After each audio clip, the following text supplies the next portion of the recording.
What is it like for you to have like this rivalry with Shedeur and have it play out the way it has? I don't have a rivalry with him. That's my boy. So, at the end of the day, this whole process, we thought me and him were gonna be 1 and 2 the whole time. Whether he's 1, I'm 2. Whether I'm 1, he's 2. And so that's just always been, our mindset. It didn't go that way. But I mean, just coming out of college, even to the draft, I thought he was one of the better quarterbacks in the draft as well, even throughout. Forget locker room whispers. This man cracked open the NFL's group chat and exposed how players really see Shedeur Sanders. And trust me, it's not all handshakes and brotherhood. Some of these players act like Shedeur walked into their Thanksgiving dinner and snatched the last slice of pie right off the table. So what's fueling all this shade? Why is everyone looking at him sideways instead of celebrating his rise? This isn't just some petty chatter. It's messier than halftime gossip. We're talking about the NFL's hidden hobby, and no, it's not football. It's jealousy and pettiness. Think about it. Grown men with million-dollar contracts, Lambos, and diamond chains somehow still find time to roll their eyes at a young QB who hasn't even fully touched the league yet. I think the end of the year we play team ball, really majority all the time. Like I can say the Virginia Tech game, I had 2 books and the defense, they kept us in the game. The Georgia Tech game, we didn't have our best game offensively, and the defense did enough to keep us in the game, getting every 2-minute drive, and we didn't come through. In the Syracuse game, we didn't lift up the defense enough to be able to win that game and finish it out. So I just think at key times, we didn't lock in, and that ended up resulting us not making the playoff. And just when it seemed like all the drama was cooling off, Cam Ward stepped in like a fire alarm, loud, disruptive, and impossible to ignore. He laid it all out. The real issue isn't touchdowns or interceptions, it's egos colliding, insecurities boiling, and the fact that Shedeur has the nerve to shine without begging for approval. But here's the kicker. This isn't just about one quarterback. It's a story about what happens when legacy, hype, and raw talent slam headfirst into a pack of NFL gatekeepers guarding the so-called promised land with side eyes and silent grudges. Here's the thing, Shedeur didn't just fall out the sky and land on ESPN. He's been grinding step by step, first at Jackson State with his dad molding him like a diamond under heavy pressure, then at Colorado where he instantly became the face of college football, whether the world was ready for it or not. And trust, a lot of people were not ready. Cam Ward, the #1 draft pick of this past NFL draft quarterback, was selected by the Tennessee Titans, setting the record straight about Shedeur Sanders as a quarterback. Cam Ward was saying that he thought during this whole process that Shedeur was one of the best quarterbacks in this draft. 1, if not 2. He was talking about him and Shedeur, 2 best quarterbacks that everybody was talking about before the draft. And he was on this podcast letting them know where he stands with Shedeur Sanders. In the NFL's unspoken handbook, there's this invisible rule. Thou shalt not shine too bright until the vets say you can sit at the cool kids' table. Well, Shedeur didn't wait for an invite. He skipped the line, pulled up his own chair, and sat down with his plate already full. Don't get it twisted, though. This man is not some Instagram highlight hero tossing passes at a park with his cousin holding an iPhone. He's got the receipts, the stats, the accuracy, the calm under pressure that rattles even seasoned QBs. That's why his name stays buzzing. But here's the rub. Some NFL players don't care about any of that. To them, he's just Deion's kid.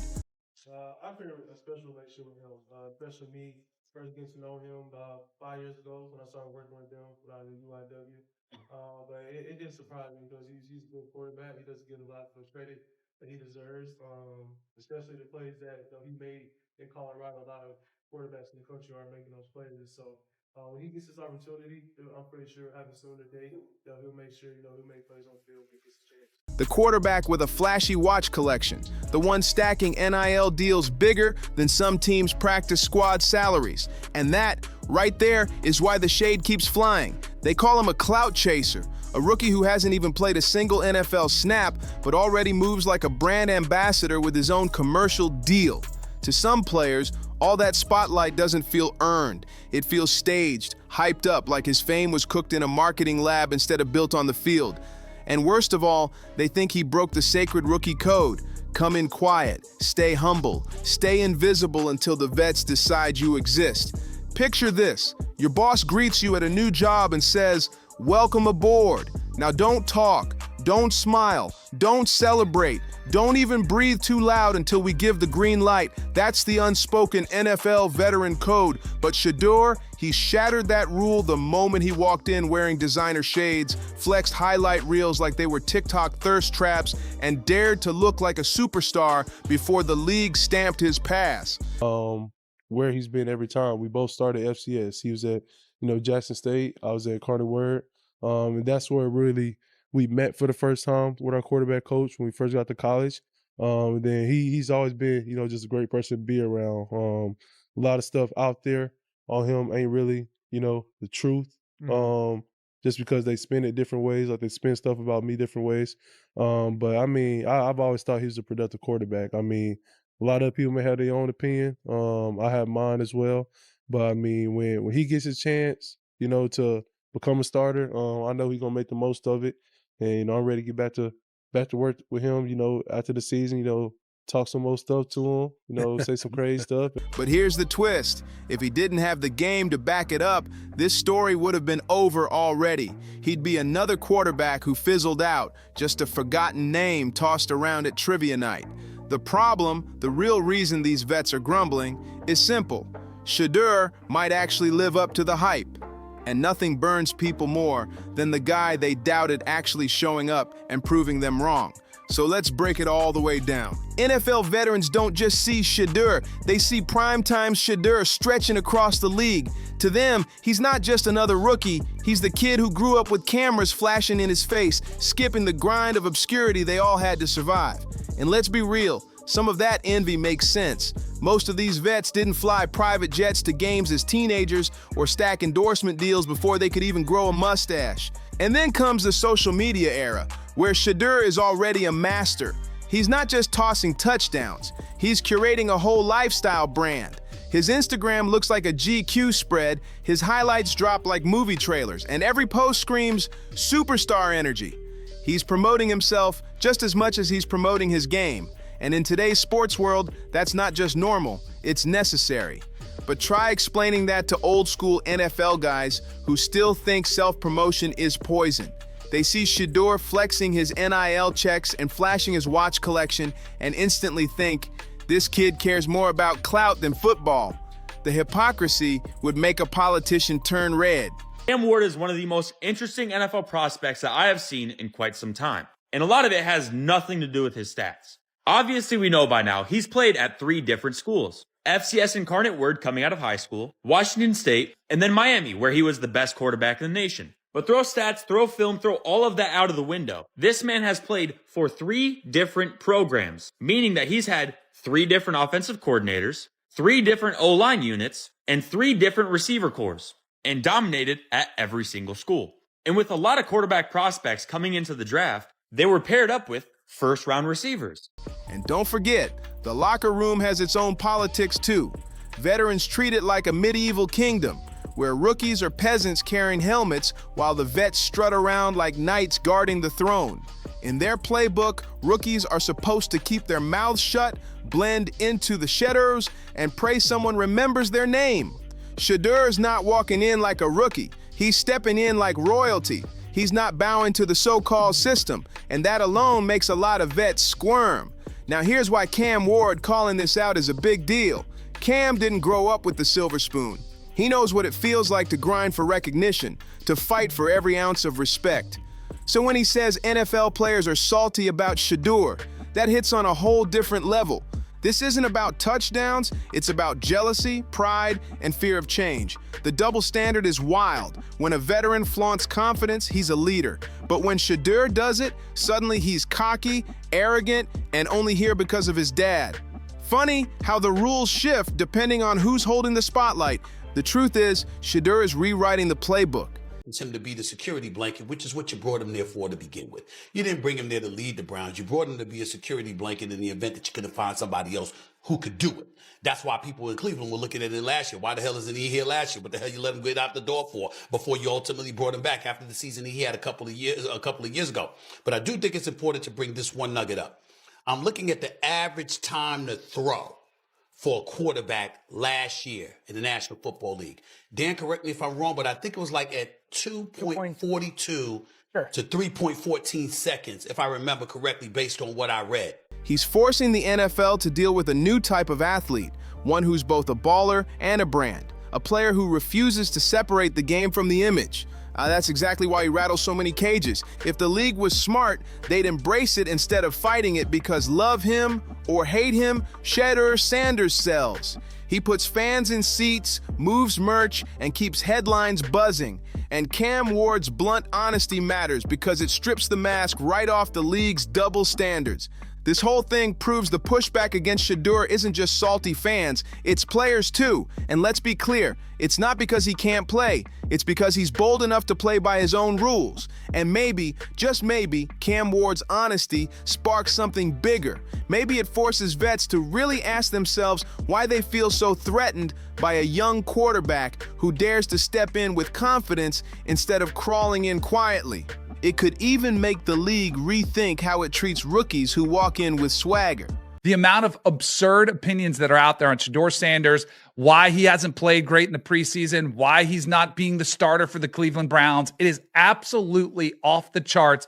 People have lost their minds when they're discussing Shedeur Sanders. I think it's because people are still bitter that they were wrong about him being a first-round pick. The NFL is always a meritocracy. It's what are you capable of actually accomplishing on the field? Or maybe nothing changes at all. Maybe the same vets keep throwing side eyes at Shedeur while secretly replaying his highlights on their phones like guilty fans. Either way, this Shedeur Sanders saga is only heating up. It's not slowing down one bit, because like it or not, he's not just playing the NFL's game, he's flipping the rules and changing it right in front of everyone's eyes. And here's the kicker. If Cam Ward had the courage to say this out loud, maybe it's time the rest of the league admitted what's really going on too. The NFL has two choices now: adapt to Shedeur Sanders or get left choking on his dust. And knowing Shedeur, he's perfectly fine either way. But let's be real. This story was never just Shedeur versus a few salty NFL vets. It's way deeper than that. This isn't just about one player. It's the collision of two different eras of football. Here's the cold reality. The NFL has already been swallowed whole by the entertainment machine. Players aren't just athletes anymore. They're walking, talking, tweeting billboards. Jersey sales, sponsorships, highlight reels, and viral clips all matter just as much as yards and touchdowns. Not having him run that 2-minute drill is a strange decision. Do I believe that Sanders is being sabotaged? No, I think that is excessive. Do I think that he is being put in the best positions to be successful?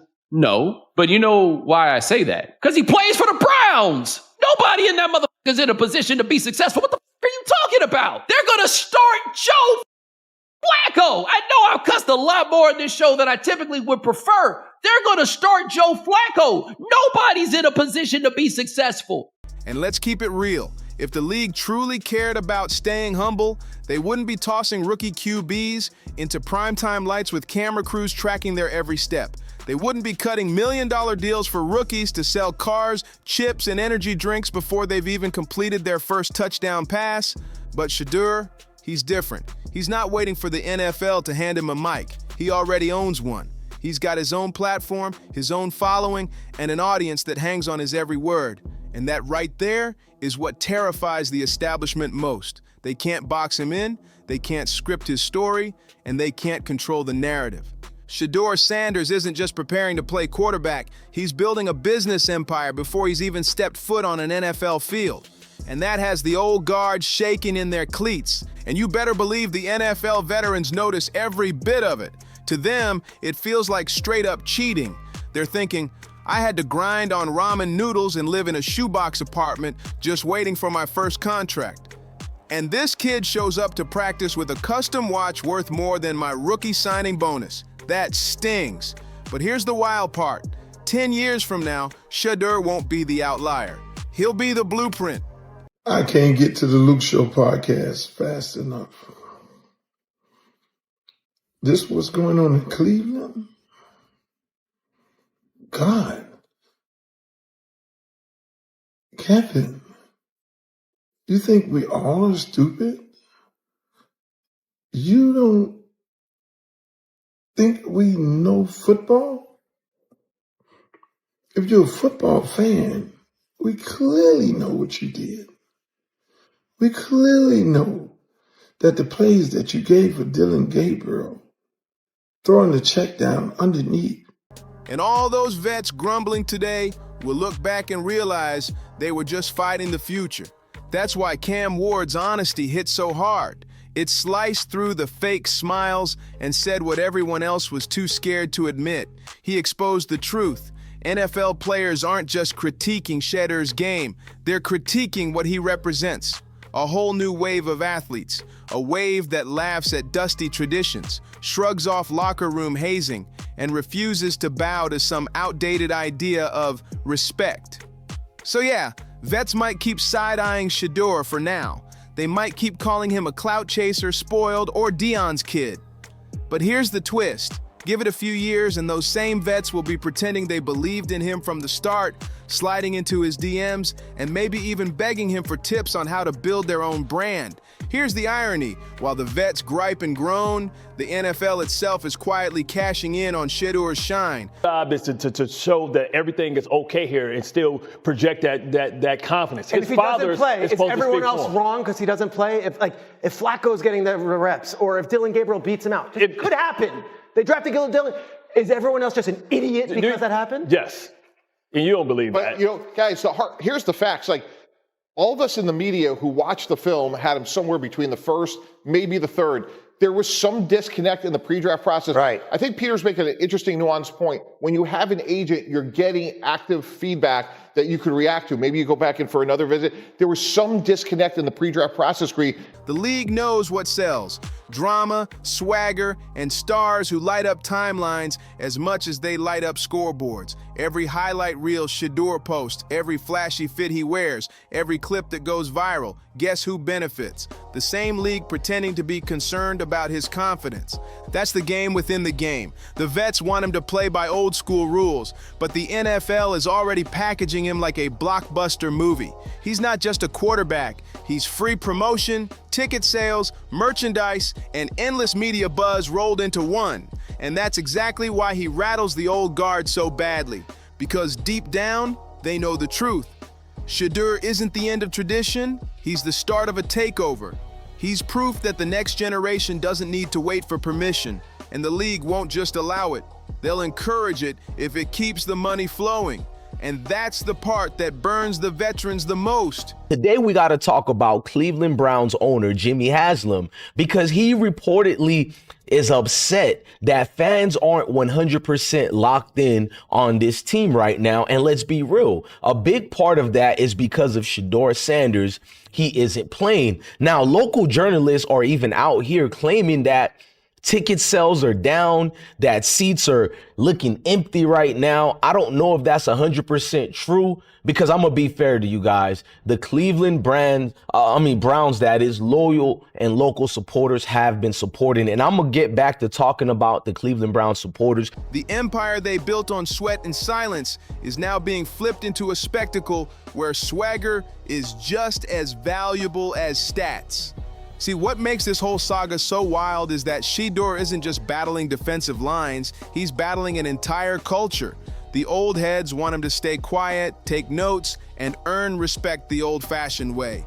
But Shedeur's proving to a whole new generation that you can step in with your own shine, your own voice, your own platform, and make the league adjust to you. That's way bigger than football. That's a cultural earthquake, and that's why the backlash is deafening. It's not about whether he can play.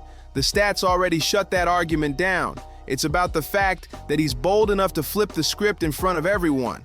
The vets call it arrogance, but the younger wave calls it inspiration. They see him proving you don't have to shrink yourself to survive in the NFL. And here's the danger for the old guard. Once one player breaks the mold and thrives, the rest are coming right behind him. Shedeur's confidence is contagious, and sooner or later, the league will be overflowing with athletes who treat the game and the brand as one unstoppable package. And when that day comes, the old guard won't just be mad, they'll be irrelevant. So if you're rocking with this breakdown, don't forget to like, subscribe, and share, and I'll see you on the next one.